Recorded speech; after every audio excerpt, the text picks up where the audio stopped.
시청자 여러분 안녕하십니까. 12월 19일 전옥현의 안보정론 시작하겠습니다. 여러 가지로 정말 이제 연말이 가까워지는데요. 정말 우리 국민들 마음이 편치 않습니다. 단순하게 코로나 사태뿐만 아니고 그야말로 이 문재인 대통령의 무능한 정권이 이 나라의 정체성을 완전히 무너뜨리고 있기 때문에 우리 국민들이 느끼는 분노와 실망 이루 말할 수 없이 크죠. 그러다 보니까 이제 국제적으로까지 한동안 좀 조용했어요. 왜냐하면 코로나 때문에 돌아다니면서 하는 정상회담이 사실상 불가능하고 이 화상회의로 하다 보니까 그동안의 정상회의는 나가기만 하면 김정은이 대변하는 역할을 해가지고 그야말로 문재인 대통령은 수석 대변인이다 이런 얘기까지도 들을 정도로 해외 정상회담 하면 불안했어요. 더군다나 또 이 정상회담 하면 꼭 의전에서 무슨 사고가 나요? 누구 때문이냐? 김정숙 여사 때문에 사고가 되는 경우가 한두 번이 아니었어요. 또 사고가 많이 날 때 뭐가 있었냐? 강경화의 이 외교부가 의전상으로 또 실수하는 경우가 한두 번이 아니에요. 이러다 보니까 문재인 대통령 해외 나가기만 하면 꼭 무슨 일이 나가지고 우리 국민들의 자존심에 먹칠을 했는데요. 지금 해외 정상회담은 이루어지지 않지만 대한민국 국회 안에서 이루어지고 있는 일, 청와대에서 이루어지고 있는 일 때문에 다시 국제적인 망신의 길에 들어섰습니다. 바로 뭐냐면 여러분들 잘 아시다시피 우리 국회에서 김여정 하명법을 처리했잖아요. 전단을 뿌리지 말아라. 사실 우리 민간 단체에서 뿌리는 대북 전단은 김정은이한테는 가장 뼈아픈 사실상의 심전이에요. 왜 그러냐면 김정은이 정권의 치부를 그대로 노출시킬 수 있는 가장 중요한 수단 중에 하나가 대북 삐라 전송입니다. 그렇기 때문에 이 삐라가 주는 김정은이 체제에 주는 이 부정적 성격과 충격은 이루 말할 수 없이 없어요. 그렇기 때문에 현 정권이 들어서자마자 김정은이가 맨 먼저 요구한 것 중에 하나가 그 확성기를 좀 없애달라. 전단을 뿌리지 말아달라. 이런 거예요. 더군다나 이번 전단 금지법이 문제시 되는 이유 중에 하나는 바로 김여정이가 나서갖고 갑자기 전단 뿌리지 마라. 이렇게 비판과 그리고 압박을 넣었어요. 이 압박이 무서워가지고 김여정 이 압박 공세에 문재인 정권이 완전히 항복한 거예요. 이 항복을 통해서 민주당 지금 180석 가까운 의석을 가지고 있잖아요. 173석. 이러다 보니까 다수의 횡포로 이 법을 통과시켰어요. 그러니까 이 민주주의 중에서 가장 중요한 것은 그 내용이 민주주의적인 사고와 제조의 틀 그리고 정책 지향성을 가지고 있느냐 이런 것도 중요하지만 민주주의 가장 중요한 기초의 출발선상은 절차적으로 민주적인 절차를 지켰느냐 안 지켰느냐가 굉장히 중요해요. 그러다 보니까 김여정이의 압박에 의해서 압박 일환으로 이 입법 과정이 거쳐졌다는 데 대해서 자유민주주의를 근본으로 하는 우리 국민들 헌법 가치를 믿고 있는데 이런 헌법 가치가 완전히 무너졌어요. 그러다 보니까 이제 국제사회의 조롱거리가 된 것이고 바로 그것 때문에 지금 미 조야가 난리가 났어요. 그래서 지금 미국에서는요, 의회에서는 곧 이제 청문회를 개최하겠다. 그래서 사실상 청문회 개최가 1월 중에 이제 예정이 되어 있어요. 그래서 지금 미국 내 의회 분위기, 조야의 분위기를 보면 단순하게 한국의 대북 인권 정책은 물론이지만은 민주주의 전반에 관해서 이제 시험대에 올려놓고 따져보겠다는 겁니다. 쉽게 얘기해서 문재인, 그 다음에 강경화, 미의회가 소환하는 거나 마찬가지 효과를 지금 불러일으키고 있는 거예요. 더군다나 비건이 최근에 방문했잖아요. 그래서 이제 마지막 고별 방안을 했는데 이 방안 시에 미 행정부의 공식적 우려를 전달하고 갔다고 그래요. 그러니 얼마나 기가 막힙니까? 지금 이게 20세기도 아니고 19세기도 아니에요. 21세기 전 세계가 그야말로 이 과거 20세기 냉전 체제가 무너지면서 사실상 사회주의 정권 대 자유민주주의 정권과의 이 체제 경쟁에서 자유민주주의 체제가 사실상 승리한 거예요. 그래서 2차 대전 때 이 자유민주진영의 기치로 내세웠던 그야말로 민주주의, 법률적 정치적 민주주의가 성공한 거나 마찬가지예요. 이긴 거나. 이러한 큰 국제사회의 변경 속에서 대한민국의 민주주의가 지금 무너지고 있는 거예요. 얼마나 기가 막히냐. 지금 미 행정부의 압박 우리가 참 웃을 수도 없고 울을 수도 없어요. 왜? 대한민국이 반듯한 나라인데 미국 정부의 간섭을 받는 것처럼 보일 수밖에 없지 않습니까? 내정 간섭적 시각에서 지금은 볼 일이 아니다. 왜냐하면 인권이라고 하는 것은 단순하게 특정 국가의 국내 정치적인 차원에서 다룰 그런 국내 정치적인 개념이 아니고 이제는 그야말로 자연 천부 인권, 그야말로 유엔을 중심으로 해서 이러한 인권 규약이라고 하는 국제사회 모두가 지켜야 하는 그런 규약이 되어버렸어요. 그러다 보니까 인권 침해에 관해서 미국 정부가 개입하고 간섭하고 이렇게 청문회를 개최하는 것은 우리가 국내 정치에 대한 외국의 간섭 행위로 볼 수 없는 지금 상황에 진입해 있어요. 그러면 미 의회만 그러느냐? 아니다. 미국에 있는 시민단체까지 전부 다 나섰어요. 뉴욕에 있는 휴먼 라이트 워치라고 하는 국제인권단체가 있습니다. 여기에서 대통령한테 인권에 관심을 가져달라 촉구하는 공동 성안까지 내보냈어요. 더군다나 우리 해수부 공무원이 북한 김정은이의 사실상의 지시에 의해서 총살을 당하고 시신에 불까지 태워졌어요. 이런 만행, 김정은이가 그야말로 통전부라는 기관을 동원해서 가짜 사과를 보내니까 그 바로 하루 전까지만 해도 북한의 이런 만행을 규탄하는 그런 정권이 하루아침에 입을 싹 닫아버렸어요. 이렇게까지 우리 내국인에 대한 인권도 그리고 북한 주민의 인권도 무시하는, 그리고 정상적인 그야말로 북한 주민의 인권 보호를 위해서 활동하는 대북 전단 보내는 운동까지도 불법시 하고 있어요. 그러니까 지금 현재 유엔, 미 의회, 미국 내 인권단체, 그 다음에 미국 행정부 일제히 나섰습니다. 제가 보기에는 우리 한국 정부가 민주화되기 이전에 미국 내에서 이렇게 난리를 친 경우 빼놓고는 거의 40여 년 만에 처음 있는 불행한 일이 지금 벌어지고 있어요.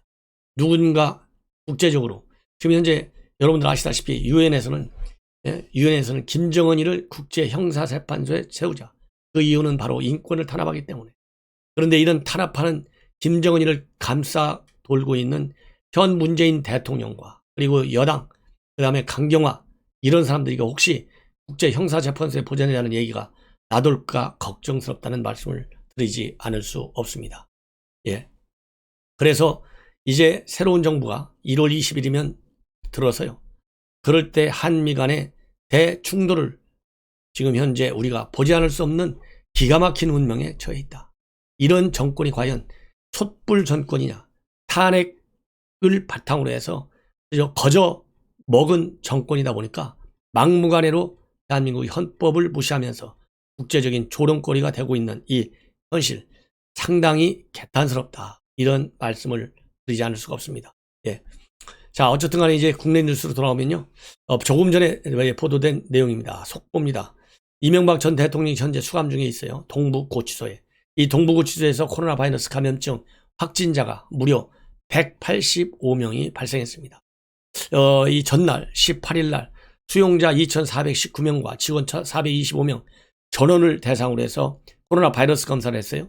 근데 이 중에 184명과 직원 1명 등 185명이 확진자로 판정이 됐는데요. 이 판정받은 사람들은 대부분이 이 수용소에 동부구치소에 딱 수용이 되면 신입 수용, 말하자면 수용되는 사람들은 신입 수용소에서 2주 정도 격리해가지고 증상 유무를 판단하게 되는데요. 그리고 나서 이제 기존에 있는 수용동으로 옮겨가다는데 이 신입 수용통에서 발생한 것으로 그렇게 알려지고 있고요. 현재까지 이명박 전 대통령의 경우에는 다행히 음성 판정을 받은 것으로 알려지고 있습니다. 자, 이렇게 되면 이 동부구치소 이 확진, 이건 뭐 국가기관 아니겠습니까? 그 귀책 사유를 철저히 따져서 이러한 집단 감염이 더 이상 발생하지 않도록 각별한 주의 조치가 필요하다. 이런 말씀을 드리고 싶고요. 제가 말씀드린 대로 이제 국제적인 조롱거리가 되다 보니까요. 국내적으로도 조롱거리가 되고 있어요. 뭐 이미 오래됐죠. 진보 성향의 홍세화 씨. 이 홍세화 씨가 오늘 신동아 최근 인터뷰에서 밝힌 내용이 오늘 우리 일반 언론 매체에 보도되기 시작했습니다. 한마디로 문재인 대통령에 대한 강력 비판의 요지를 냈어요. 그래서 이 홍세화 씨는 여러분들 아시겠지만은 전에 한겨레 신문에다가 우리 대통령은 착한 임금입니다. 이런 제목을 썼다가 난리가 난 적이 있어요. 그래서 그 난리가 났을 때 평생 먹을 욕을 다 먹었다. 예. 이렇게 이 정도로 비판을 받은 사람인데 지금 보니까 지금 대통령을 보니까 아직도 본인의 뜻이 잘 전달되지 않은 것 같다. 이렇게 인터뷰에서 밝히고 있는데요. 인터뷰에서 나온 내용을 보면 이 한마디로 이 현재 정권을 장악하고 있는 586들 돈벌이 어려움도 모르는 민주 건달들이다. 이렇게 비판하고 있습니다. 이렇게 비판을 하고 있는데 이분은 여러분들 잘 아시다시피 나는 파리의 택시 운전사 이런 책을 써서 굉장히 유명해졌고요. 또 세느강은 좌우를 나누고 한강은 남북을 가른다. 이런 또 책도 썼어요. 그래서 1979년도에 난민전 사건 때문에 사건에 연루됐다가 불란서로 망명해서 99년도에 귀국했다가 2002년도에 완전히 영구 귀국한 사람입니다. 예. 그래서 이 홍세화 씨가 이 비판한 내용의 요지를 보면 이렇게 되어 있어요. 문 대통령이 왜 집권했는지 잘 모르겠다. 무슨 국정 철학을 갖고 있고 무슨 정치 철학을 갖고 있는지도 모르겠고 무슨 미래 청사진을 갖고 있는지도 잘 보이지 않는다. 국정 최고 지도자라면 국민 사이에 의견이 분열되어 있는 현안에 대해서 자신의 뜻을 피력하고 토론하고 설득하고 추진하고 돌파해야 하는데 욕먹을 각오를 해야 되는데 정치가 팬덤화되다 보니까 비판적 목소리는 아예 외면한다. 이렇게 비판하고 있습니다. 그리고 586 운동권에 관해서는 제대로 공부를 한 것도 아니고 실제로 돈 버는 게 얼마나 어려운지도 모르는 민주 건달이다. 지금 보수는 보수가 아니듯이 진보도 진보가 아니다. 분단체제에서 수구세력 즉 극우적인 반부 국가주의자들이 보수를 참칭했고 반일민족주의를 앞세운 자유주의 보수 세력이 진보를 참칭한 것이다. 그러면서 최근에 문재인 대통령 취임사를 다시 읽어봤는데 좋은 내용은 다 들어가 있는데 대통령이 직접 작성했다는 생각이 들지 않는다. 설령 다른 사람이 썼다 해도 내가 하고자 하는 방향, 내 의지와 일치가 되면 되는데 그것도 아닌 것 같다. 이렇게 강력히 비판을 하고 나섰어요. 예. 이제 오늘 이 보도 때문에 이 홍세화 씨에 대한 비판은 앞으로 더 크게 불어날 것 같습니다. 예. 그리고 이 박근혜 대통령 때는 친박, 진박하는 게 웃었는데 이 정권에서는 조국 수호라니 왜 한 사람을 수호해야 하냐. 그것도 하면 안 되는 일까지 포함해 할 수 있는 모든 수단을 총동원해서 기회의 사재기를 한 가족을 위해 우리가 정경심이다 라고 외치고 있다. 도대체 이런 일을 지지하는 40%가 어떤 멘탈을 갖고 있는지 궁금하다. 이렇게 비판을 하고 있고요. 그리고 이 공수처에 관해서도 비판을 하고 있습니다. 시민적 통제가 가능한 제도를 만드는 것이 민주적 통제이고 국회가 할 일인데 지금은 윤석열만 제가면 된다. 싫으면 내 편에 서라가 검찰 개혁이 해버렸다. 이렇게 비판을 하고 있어요. 자, 이 정도가 되면 그야말로 진보파 인사들, 진중권 씨도 진보파 인사잖아요. 또 이 권경의 변호사, 민변, 진보파 인사. 그 다음에 김경률 변호사, 회계사, 진보파 인사. 서민 교수, 진보파 인사. 이런 사람들이 일제히 나와서 문정권을 때리고 있는 그 이유 중에 하나는 바로 흔히 얘기해서 내로남불이죠. 문로남불. 그런데 이런 것과 관련해서요. 진중권 교수가 아주 재미있는 사자성어를 지금 많이 내놓았어요. 도로남불, 천방지축 등등. 그래서 올해의 사자성어로 투표하자. 이렇게 지금 페북에 글을 올렸습니다.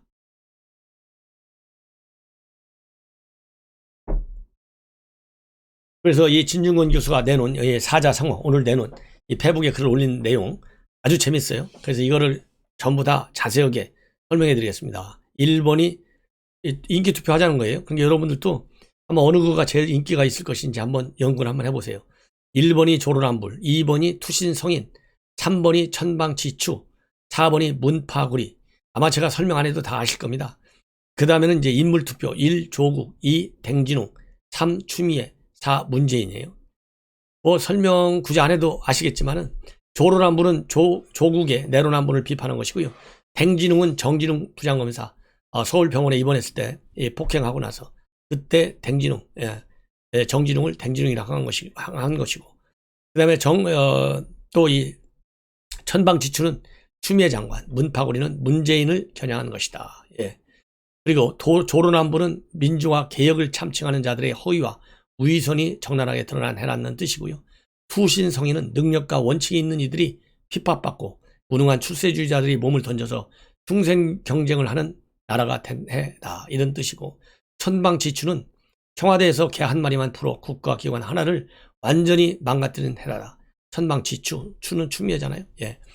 짜파구리는 이게 짜파구리가 결국은 문파구리인데 이 나라 대통령이 탁현민식 연출술에 놀아나는 꼭두각시에 불가능하다. 그 짜파구리 먹었잖아요. 이렇게 지금 되어 있고요. 그 다음에 최종 도미네이트에 선정되지는 못했지만은 후보군에 올라온 성어들도 공개를 했어요. 추풍 낙연이다. 이게는 추미애 바람에 이낙연이 치다. 선견 제명이다. 이것은 제 편만 보는 이재명이 추한 무치다. 추미애의 얼굴은 수치를 모른다. 두문불출 두 번 다시 문재인 같은 대통령이 나와서는 안 된다. 이렇게 비판을 하고 있습니다. 굉장히 재밌죠. 그래서 여러분들 꼭 현 정권의 실패, 그리고 현 정권의 이념, 그리고 현 정권의 민낯과 위선을 아주 재밌게 익살스럽게 표현한 그러한 4개의 성어, 그리고 인물 성어다. 고사성어보다도 더 멋있는 것 같아요. 그래서 다시 한번 말씀을 드릴게요. 1번이 조로남불, 2번이 투신성인, 3번 천방지축, 4 문파구리. 꼭 외워주시기 바랍니다. 그리고 탈락된 사자 성어는 추풍낙연, 편견제명, 추한무치, 두문불출이다. 네. 자, 다음으로는요. 문재인 대통령의 아들, 딸들이 그동안 여러 차례에 걸쳐서 언론에 보도된 바 있고 많은 논란을 야기한 바 있는데요. 또다시 이 코로나 왕국의 이 전국에 문재인 대통령의 아들 문준용 씨가 또 파란 일으키고 있습니다. 여러분들 지금 우리 야권에서 집회 하나도 지금 못했잖아요. 10명 이상 모이면 안 된다. 그래 9명까지만 모여라. 차량 시위도 그래서 9명까지만 하고 집회 시위도 9명짜리만 딱 했잖아요. 그 광화문 집회 반사회적 범죄라고 그랬잖아요. 누가? 문재인 대통령이. 근데 문재인 대통령 아들이 뭐 하는 줄 알아요? 17일이니까 오늘 19일이네요. 이틀 전부터 전시회를 개최하고 있어요. 어디에서? 안국동에 있는 K갤러리에서 개최를 하고 있답니다. K갤러리 대표가 누구냐면 문재인 대통령하고 초등학교 친구고요. 문재인 대통령의 딸도 거기서 근무했어요. 예. 이게 도대체 단순하게 하기야 초등학교 친구, 제일 친한 친구들이죠. 아마도 누가 이 문재인 대통령 아들을 전시회 시킬 데가 없어서 아마 하는 것 같기도 해요. 그래서 지금 인터넷 포털 사이트에서 준용 씨 이름과 문준용 전시회 단어들이 많이 지금 인기리에 검색되고 있다고 합니다. 네. 그래서 이 개인전은 2018년도 이후 8년 만에 처음 열리는데요. 5점이 전시되어 있다고 그래요. 시선 너머, 어딘가의 사이 등 제목을 가진 5점이 전시됐다. 이렇게 지금 알려지고 있는데 지금 코로나 지금 3단계 진입을 눈앞에 두고 있잖아요. 지금 절대 모이지 말라는 거 아니에요? 가족끼리만 있으라는 거 아니겠습니까? 그런데 이 전시회에 당연히 사람들 많이 오지 않겠어요? 눈도장 찍으러 오는 사람, 정말 보고 싶어서 가는 사람도 물론 있겠지만은 눈도장 찍기 위해서 누가 전시하는데 여기 안 갔다가 찍힐까 봐서 이런 지금 상황이 알려 있는데 개천절, 광복절 때 집회 차단을 그 정도 그야말로 반사회적 범죄다라고 할 정도로 이렇게 나쁜 인식을 가졌던 사람이 바로 문재인 대통령이. 만약 그렇다고 한다면 지금 3단계 격상 시간 문제인데 초읽기에 들어갔는데 이럴 때 이 갤러리 전시회를 조금 늦추면 세상이 뒤집혀지나요? 제가 반문하고 싶습니다. 예. 자, K 갤러리도 마찬가지예요. 더군다나 초등학교 친구면 야 대통령한테 이거 정말 너도 욕먹고 나도 욕먹어. 그러니까 천천히 하면 안 되겠어? 이렇게 하는 것이 정상이 아닌가 이런 생각이 들어요. 자, 그리고 오늘 좀 이상한 뉴스를 제가 좀 많이 드릴 수밖에 없네요. 최태원 이 SK 회장하고 노소영 이 아트나비 센터의 관장이죠. 이혼 소송을 하고 있는데 거기에 지금 느닷없이 가정법원에서 하고 있는데요. 가정법원에서 대법원에 뭘 요청했느냐? 안종법 수첩을 요청했다고 합니다. 그래서 왜 갑자기 뜬금없이 이 안종법 수첩 박근혜 대통령의 탄핵 국면에서 국정농단 수사에서 결정적 역할을 했던 것이 안종법 수첩으로 알려지고 있잖아요. 그럼 왜 이걸 요청했겠느냐? 결국은 이혼을 하려면 재산 분할을 해야 되잖아요. 근데 재산 분할할 때는 재산을 누가 많이 모았느냐? 재산을 모으기까지의 역할도 또 참작이 된다고 그래요. 그러다 보니까 이 안종법 수첩에 그런 관련 내용이 적혀 있다는 겁니다. 그래서 이 최태원 회장이 2015년 광복절 특사로 나오기 전인데 노소영 씨는 사면을 반대했다 이렇게 지금 나오고 있어요. 그래서 사면을 반대한 논리 이런 것 가운데서는 이 이혼에 그야말로 이 재산을 분할하는 데 결정적 근거가 담겨져 있는 것이 아니냐 이런. 그래서 혼인 파타의 일부 책임이 사실상은 노관장에도 있다고 해석할 수 있는 자료가 이 안종법 수첩에 있다고 합니다. 그래서 최태원 회장의 재산이 4조 원 안팎 정도로 알려지고 있고 대부분이 SK 지분인데 재산 분할 규모가 약 1조 원을 넘는 3개의 재판이 될 것이라는 분석이 많기 때문에 과연 이 재산 분배 이번 안종범 수첩을 계기로 해서 어떻게 달라지는지 우리가 이제 비하인드 스토리가 또 보도되지 않을까 이런 생각이 들어요. 그리고 제가 이 앞방송에서 방송을 해뒀는데 이용구 현 차관이 법무실장을 그만두고서 얼마 있다가 지난달 초순입니다. 지난달 초순 어느 날 늦은 밤에 음주운전을 하고 택시를 타고 집에 다 갔는데 집에 다 가서 택시 기사가 내려라 그러니까 폭행과 폭언을 했어요. 근데 이것이 처벌을 절대 받지 않았어요. 검찰에서는 경찰에서는 검찰에 보고조차도 안 했어요. 왜 그러냐 그러니까 택시 기사가 처벌을 원하지 않는다. 그래서 처벌 불원서를 냈다는 겁니다. 그러면서 경찰이 주장하고 있는 것이 특정범죄 가중처벌법 이거에 따라서 이 판례에 따라서 이거는 그야말로 이 처벌 불원 의사가 있기 때문에 검찰이 수사지휘를 받지 않아도 된다. 그래서 조치했다는 거예요. 그런데 이거와 관련해서 지금 법 쪽에서 난리가 났어요. 이거는 잘못된 판례다. 잘못된 경찰이 인용이다. 왜냐하면 2015년도에 이 특가법이 개정이 됐습니다. 폭력처벌법이 상당히 강화됐어요. 그런데 경찰이 종결 처리한 그것은 개정되기 이전의 법을 갖다가 적용했다는 거예요. 이게 얼마나 기가 막힌 겁니까? 그렇기 때문에 지금 현재 개정된 특가법에 따르면 처벌을 원하든 안 하든 간에 그야말로 이 운전기사 폭행은 얼마나 위험해요. 그렇잖아요. 그리고 차를 손님을 내리게 하기 위해서 정차한 거, 주차한 거, 정차한 거는 운행 중으로 본다고 하는 것이 개정된 법에 딱 들어가 있어요. 그렇기 때문에 이것은 내려주려고 차를 세운 것도 운행 중이나 마찬가지예요. 당연히 운행 중인 거죠. 차에서 손님 내려주고 거기서 자는 것도 아닌데 계속되는 운행이라고 봐야 되잖아요. 그런데 이거를 갖다가 경찰이 지나치게 자의적으로 해석했어요. 이러다 보니까 이 택시 기사에 관해서 시민단체, 법세련과 사준모, 사법시험 준비생들의 모임이죠. 사준모 쪽에서 대검에 형사 고발하겠다 이렇게 입장을 밝히고 있고요. 자칫 잘못하면 경찰도 직무유기에 해당된다. 이렇게까지 지금 이 관련 단체에서 주장을 하고 있습니다. 그렇기 때문에 이번 사건도 결국 여러분들 잘 아시다시피 이용구 지금 고발됐죠. 추미애야마 수십 번 고발됐죠. 그다음에 박은정이도 고발됐어요. 그래서 이번 윤석열 징계에 앞장선 이 삼총사 전부 다 고발됐다. 그래서 이 사람들 좀 빨리 불러다가 제대로 검찰에서 조사를 해야 되겠다. 이런 말씀을 드립니다. 시청자 여러분 이것으로 제 방송을 마치겠고요. 또 중요한 뉴스 나오면 여러분들께 빠른 시간 안에 다시 방송해 드리도록 하겠습니다. 여러분들께서 주변에 계신 그야말로 지인들께 여러분들 제 방송을 사랑하시는 분들께서 한두 명씩만 더 소개시켜주면 제가 금방 70만이 갈 수가 있습니다. 그래서 연말 이제 며칠 남지 않았어요. 오늘이 19일이니까 12일이 남았는데요.